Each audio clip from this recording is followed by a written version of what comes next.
نحمدہ ونصلی علی رسولہ الکریم، اما بعد، معزز سامعین کرام، السلام علیکم ورحمۃ اللہ وبرکاتہ۔ قال اللہ تعالیٰ فی القرآن المجید والفرقان الحمید فی سورۃ المؤمنون، اعوذ باللہ من الشیطان الرجیم، بسم اللہ الرحمن الرحیم۔ قد افلح المؤمنون الذین هم فی صلاتهم خاشعون، کما قال فی سورۃ آل عمران، اعوذ باللہ من الشیطان الرجیم، بسم اللہ الرحمن الرحیم۔ الذین یقولون ربنا اننا آمنا فاغفر لنا ذنوبنا وقنا عذاب النار، صدق اللہ المولانا العظیم۔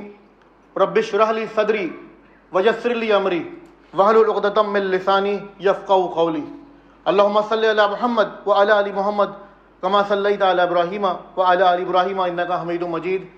اللہم بارک علی محمد وعلی آل محمد کما بارکت علی ابراہیم وعلی آل ابراہیم انک حمید مجید۔ معزز سامعین کرام، آج کا ہمارا موضوع ہے مومنین کی صفات، کہ وہ کیا صفات ہیں جس کے ذریعے اللہ رب العزت اور نبی مہربان صلی اللہ علیہ وسلم کے بتائے ہوئے اصولوں کے مطابق جنت کا حصول ممکن ہو۔ اسی حوالے سے میں نے آپ کے سامنے قرآن مجید کی چند آیات رکھی ہیں۔ پہلی دو آیات سورہ مومنون کی ہیں، جس کا ترجمہ ہے کہ یقیناً کامیاب ہو گئے وہ مومنین، یقیناً کامیاب ہو گئے وہ مومن جو اپنی نمازوں میں خشوع اختیار کرتے ہیں۔ اور جو دوسری آیت آپ کے سامنے رکھی ہے، دوسری سورت کی جو آیت رکھی ہے، اس کا ترجمہ ہے کہ یہ وہ لوگ ہیں جو کہتے ہیں کہ اے ہمارے رب، ہم ایمان لائے، ہماری خطاؤں سے درگزر فرما اور ہمیں آتش دوزخ سے بچا لے، آمین یا رب العالمین۔ سامعین، سورہ مومنون جب نازل ہوئی اس وقت مکہ کی صورتحال یہ تھی کہ نبی مہربان صلی اللہ علیہ وسلم اپنی دعوت گھر گھر پہنچا رہے تھے، اور کفار اس صورتحال سے سخت پریشان تھے۔ قریش کے سردار اس صورتحال سے سخت پریشان تھے کہ اس صورتحال سے کس طریقے سے نبرد آزما ہویا جائے کہ ہمارے اپنے بچے باپ دادا کے دین سے پھر رہے ہیں۔ اور پھر اس صورتحال کے پیش نظر انہوں نے مختلف تدبیریں کرنا شروع کری، لیکن اس وقت تک ظلم و ستم زور نہیں پکڑا تھا۔ حضرت عمر بن خطاب رضی اللہ تعالیٰ عنہ، ایک روایت میں آتا ہے کہ حضرت عمر رضی اللہ عنہ یہ روایت کرتے ہیں کہ نبی اکرم صلی اللہ علیہ وسلم آپ کے ساتھ تھے، اور آپ صلی اللہ علیہ وسلم پر وحی نازل ہونا شروع ہوئی، اور جب وحی کی کیفیت ختم ہوئی تو آپ صلی اللہ علیہ وسلم نے حضرت عمر سے فرمایا کہ مجھ پر 10 ایسی آیات نازل ہوئی ہیں کہ اگر کوئی ان کے معیار پر پورا اترے تو یقیناً جنت میں جائے گا۔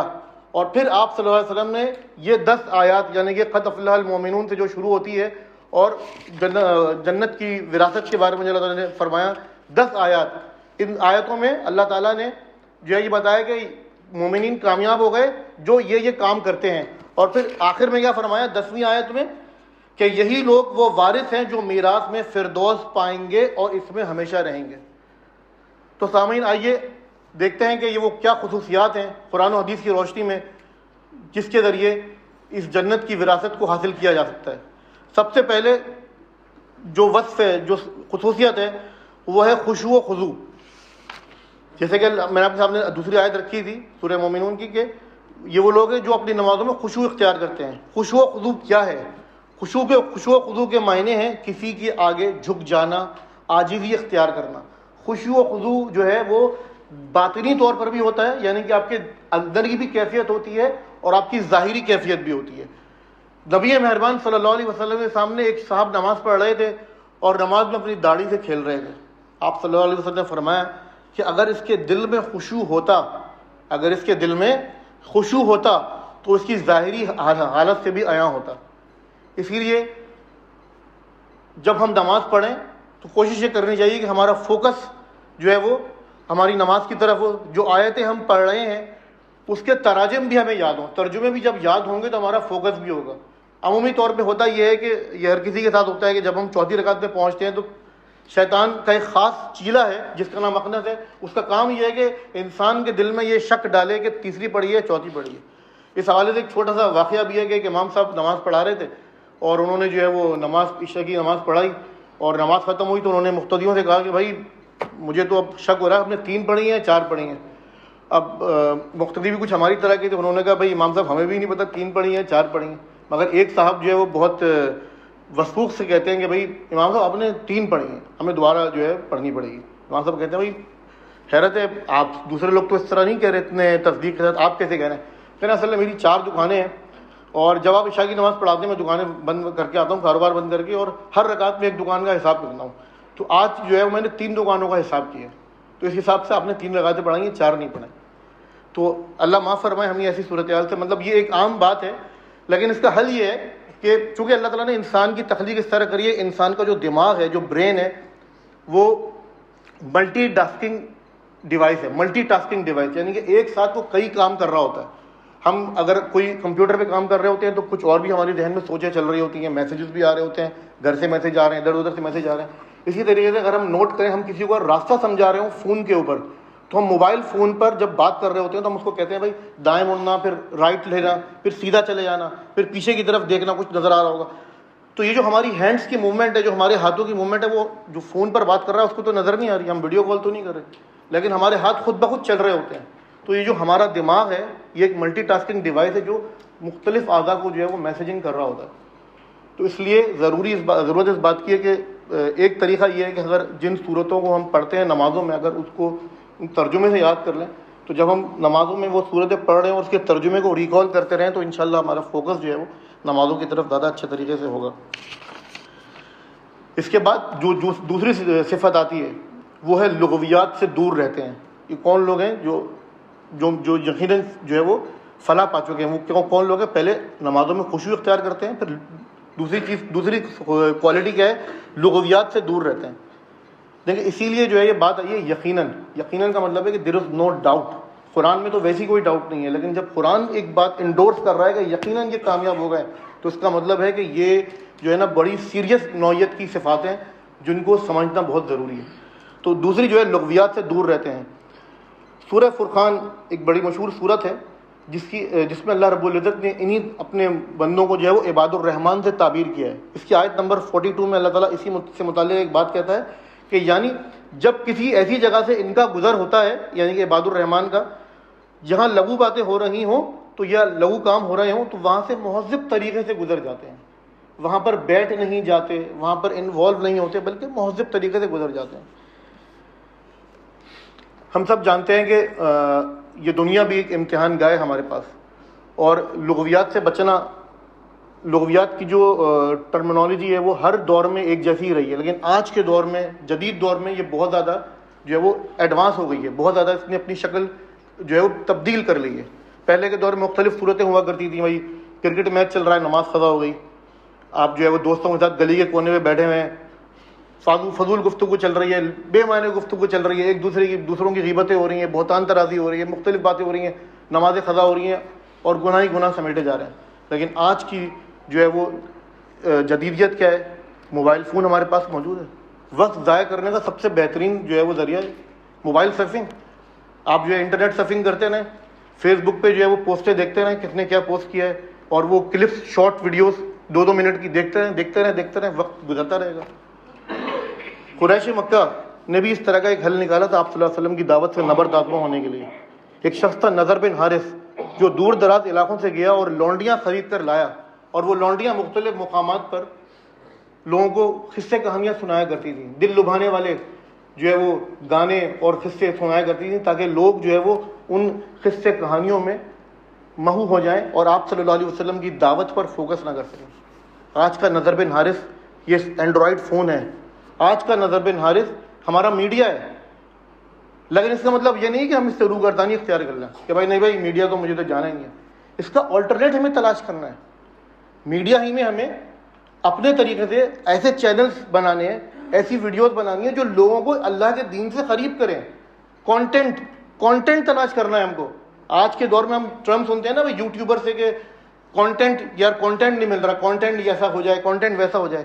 یہ کانٹینٹ ہمیں ایسا رکھنا ہے کہ ہمارے بچے, ہماری اہل و عیال جو ہے وہ اللہ کے دین سے قریب آئیں, اسی ٹیکنالوجی کو اچھے طریقے سے یوز کرتے ہوئے. ہمارے زمانے میں ٹیپ ریکارڈر ہوتا تھا نا, اس پہ گانے بھی سنے جا سکتے تھے اور آپ جو بیانات بھی علماء کرام کے سن سکتے تھے.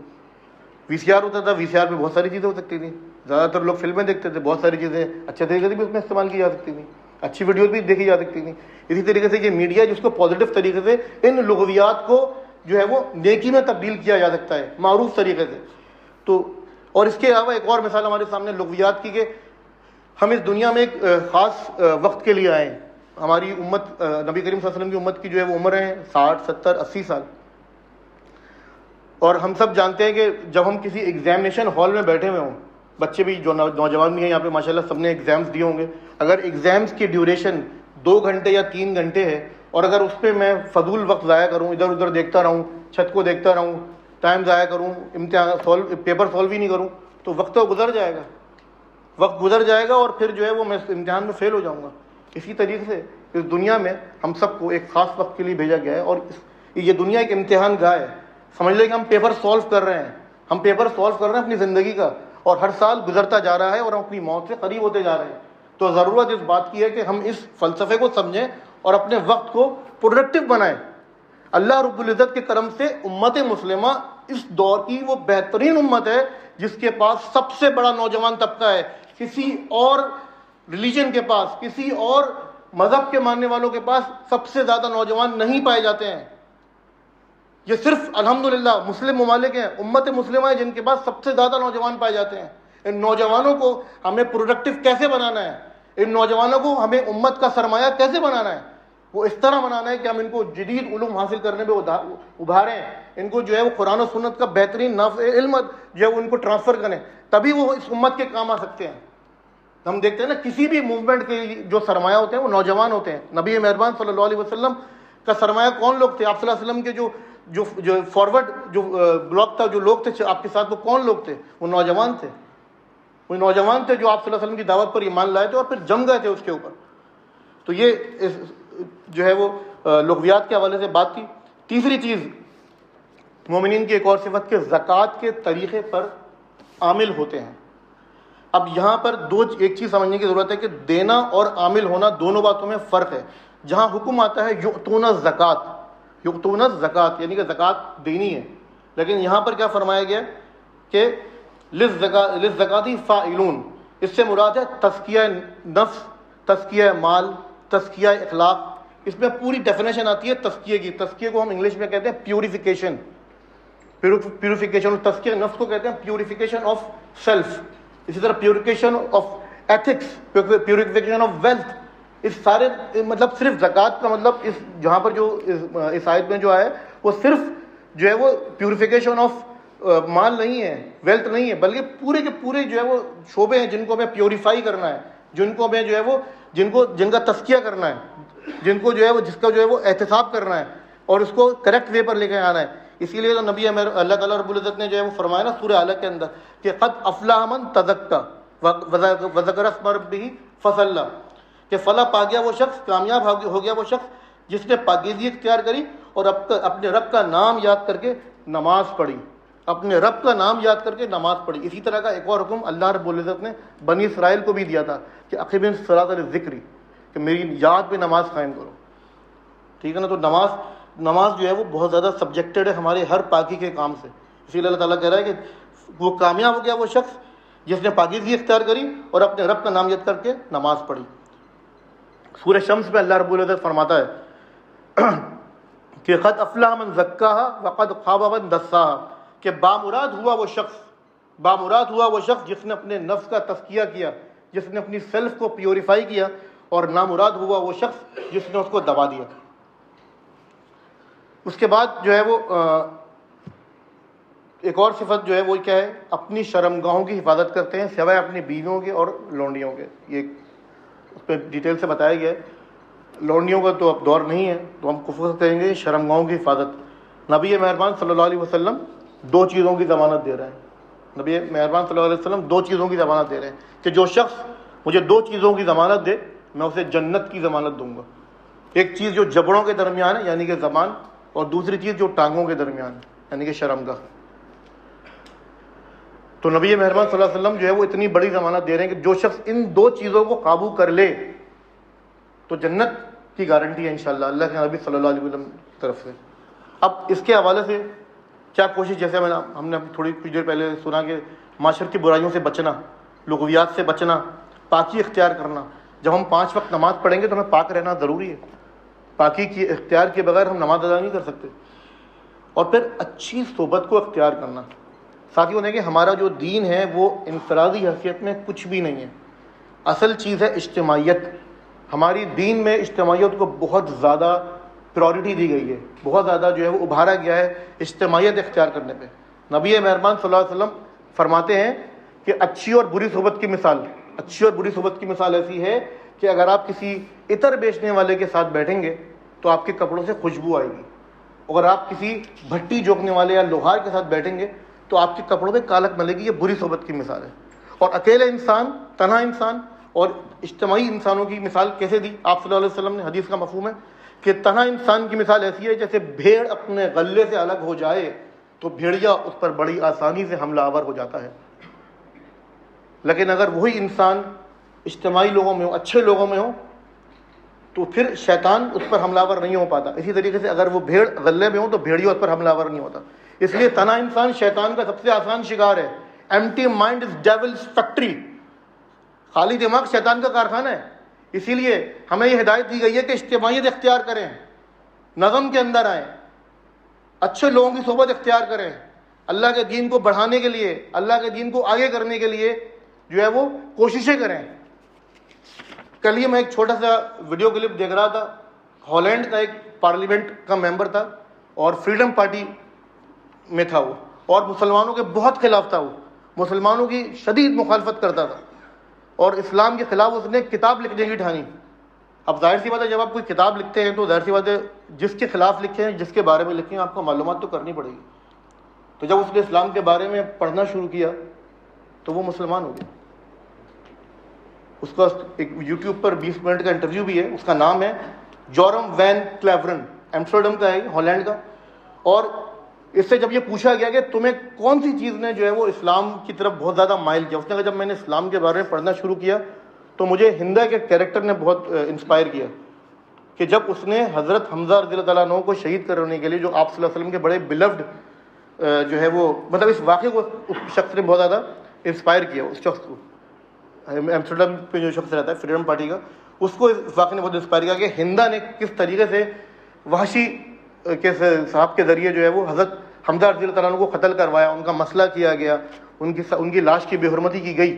اور جب فتح مکہ کے وقت جب آپ صلی اللہ علیہ وسلم کے یہ سب لوگ سامنے لائے گئے تو اس کے اپنے الفاظ ہیں کہ I was expecting that Muhammad peace be upon him will order for them completely for death. ان کی پھانسی کی سزا دی جائے گی، ان کے ساتھ بڑا برا سلوک کیا جائے گا. لیکن وہ کہتا ہے کہ میں بڑا حیران ہوا کہ آپ صلی اللہ علیہ وسلم نے ان سب کو معاف کر دیا، بس اتنا کہا کہ میرے سامنے مت، وحشی کو یہ کہا کہ میرے سامنے مت آنا. اور مطلب اس نے کہا یہ چیز میرے لیے بالکل ناقابل قبول تھی کہ اتنا ظرف ہونا کسی شخص کے اندر کہ اس کے بلفڈ انکل کو اس کی لاش کی بے حرمتی کی جائے، اور پھر جب اس کو یہ کام کرنے والے اس کے سامنے آئے تو وہ ان کو معاف کر دیں. الحمدللہ ہم ایسے نبی کے امتی ہیں، الحمدللہ ہم ایسے نبی کے امتی ہیں جس نے اتنا اعلیٰ ظرف تھا. کہتا ہے اس واقعے نے مجھے بالکل توڑ کے رکھ دیا، اور میں جو ہے وہ پھر کتاب لکھتے لکھتے اسلام کا جو ہے وہ اسلام قبول کر لیا. اور آج وہ کیا کر رہا ہے؟ وہ فارغ نہیں بیٹھا ہوا، وہ پھر وہاں ہالینڈ ایمسٹرڈم کے اسکولس کے اندر جو ہے وہ بچوں کو جو ہے وہ اسلام کے بارے میں ترغیب دلا رہا ہے.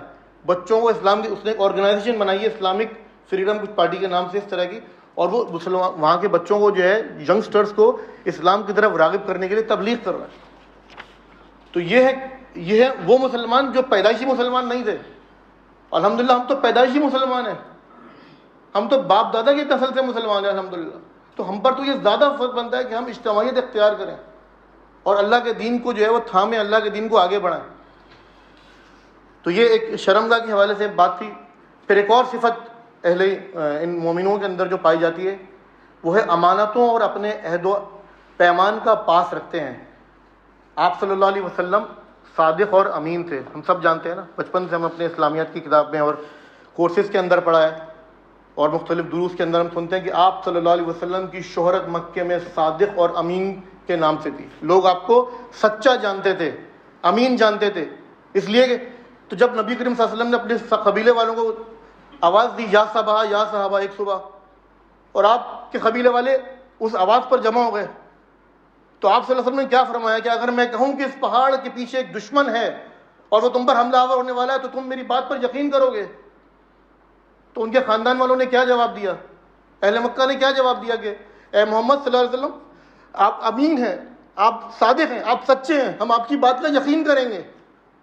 لیکن جب آپ صلی اللہ علیہ وسلم نے اس دین صادق کی خبر دی، اس دین صادق کی دعوت دی، تو پہلا پتھر اپنے چچا کی طرف سے آیا.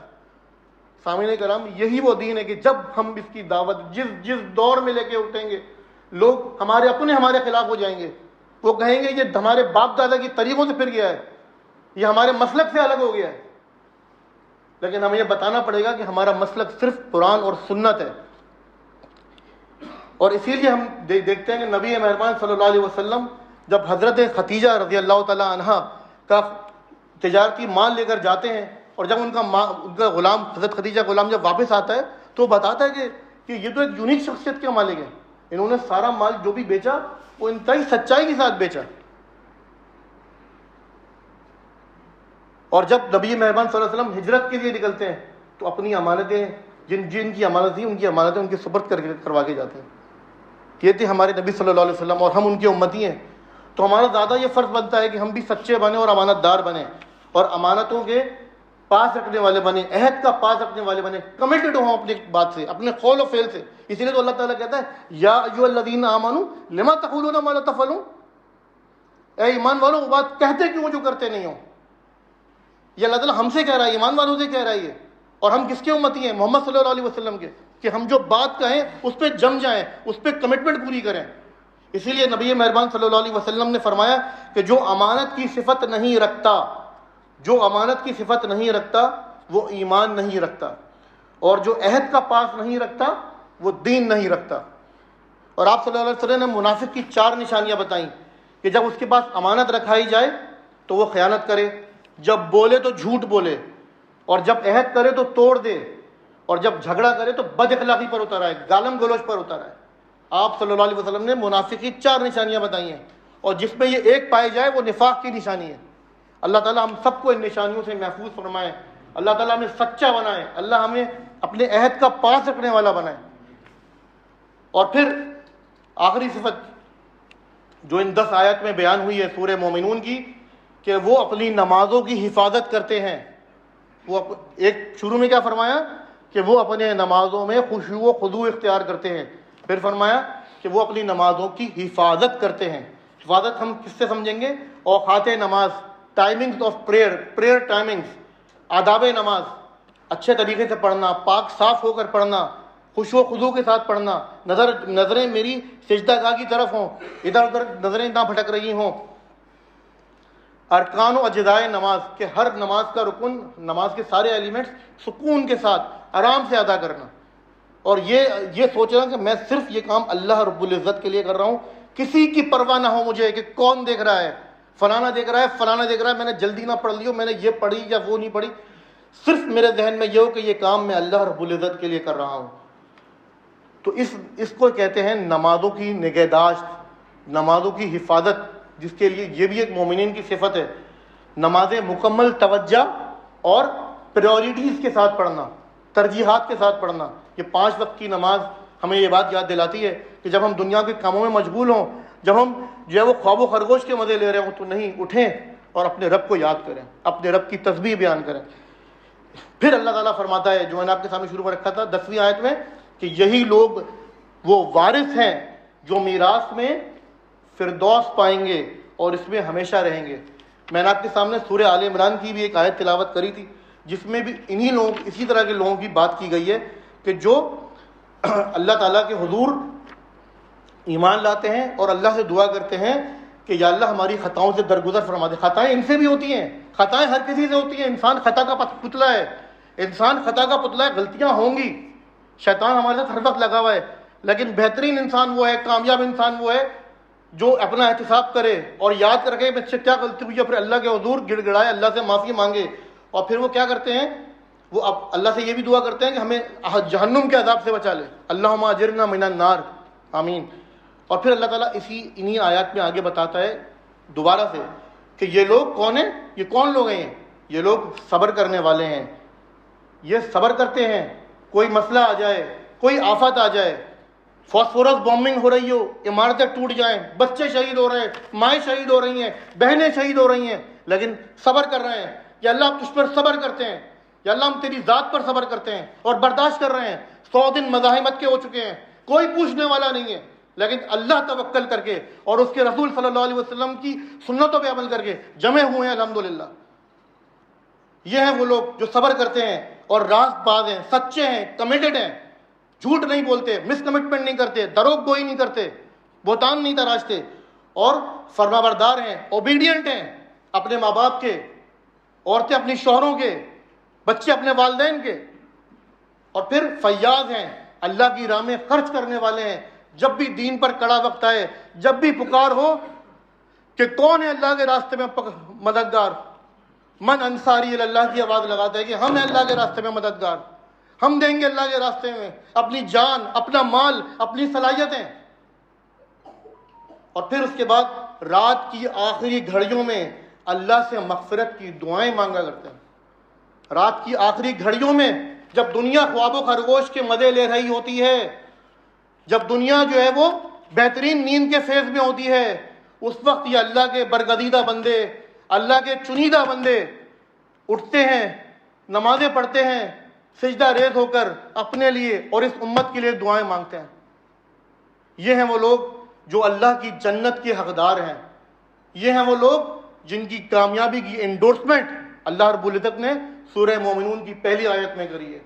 سامعین کرام، آئیے آج ہم یہ عہد کریں، اپنے دل سے عہد کریں کہ ہم ان آیتوں کو دوبارہ سے پڑھیں گے، اس کی تفسیر پڑھیں گے اور ان صفات کو اپنے اندر، سب سے پہلے اپنے اندر، اپنے اہل خانہ کے اندر اور اپنے ارد گرد بسنے والوں کے اندر ان صفات کو جاگزین کرنے کے لیے، پنہا کرنے کے لیے کوششیں کریں گے.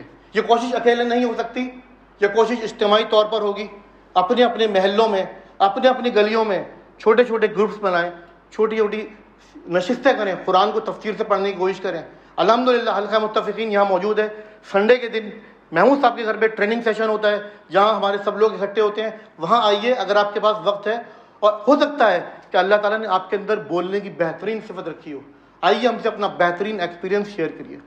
یہ وقت کی ضرورت ہے، یہ وقت کی ضرورت ہے کہ ہم اپنے گھروں کو واپس لوٹیں تو اس اپنے ارد گرد بسنے والوں کو آنے والے خطرات سے آگاہ کریں اور اس دین کو تھامنے کی جو ہے وہ ترویج کریں.